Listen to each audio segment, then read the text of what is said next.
kajian di kantor pajak. Aku dipanggil sama kepala kantor. Pertanyaan pertama begitu melihat muka aku, dia bilang, Ustadz, apa hukumnya pajak di dalam Islam? Oh iya. Aku jawab balik dengan pertanyaan, Bapak mau jawaban yang jujur atau jawaban yang tidak jujur? Terus dia bilangnya apa? Jujur lah Ustadz. Aku bilang, di dalam Islam sederhana. Harta itu dapatnya harus diizinkan sama Allah. Mengelolanya harus atas izin Allah, mengeluarkannya harus izin Allah. Gak enak banget kan? Jadi kalau keluar harus dalam pos-pos tertentu, dapatnya harus dari pos-pos tertentu yang dibolehkan oleh Allah, dan mengelolanya harus dengan cara yang ditentukan oleh Allah. Terus aku bilang, dan pajak tidak salah satunya.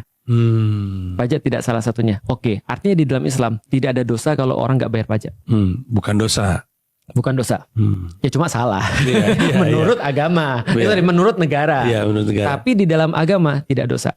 Yang dosa adalah ketika dia tidak bayar zakat. Nanti ingetin saya Ustadz, kapan-kapan kita ngomongin soal konsep kenegaraan dalam Islam. Ayo. Ya, nanti oke, tapi oke. Jadi jawabannya itu sebenarnya tidak dosa. Bahkan kalau kita mau kaji lebih jauh lagi, ada satu hadis di mana Rasulullah mengatakan tidak masuk surga para penarik pajak. Tidak masuk surga para penarik pajak. Ya. Karena di zaman Rasulullah, Rasul melihat keadaan Persia dan Romawi yang hidup mereka itu pendapatannya berdasarkan pajak, teks. Dan teks itu adalah seolah-olah premanisme sebenarnya. Pada masa itu terutama. Karena gue ngelindungin lu, bayar ke gue. Iya. Karena gue udah ngelindungin lu, bayar ke gue. Itu konsep pajak tuh. Nah sehingga Islam tidak mengenal konsep itu. Nah makanya sebenarnya kalau di dalam Islam, ada nggak pendapatan negara semisal pajak? Ada, tapi tidak ditarik pada semua orang.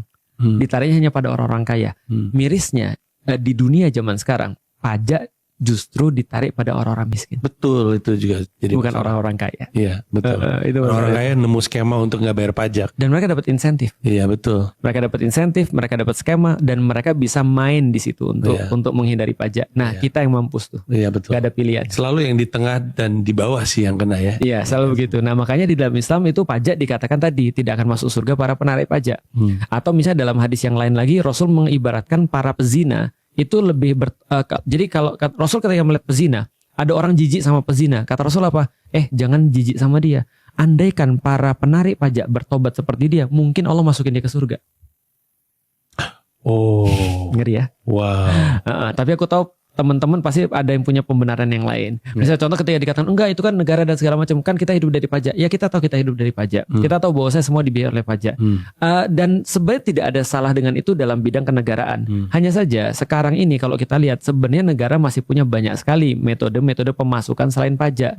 Tapi Indonesia justru menjadikan pajak kalau nggak salah 80% pendapatannya.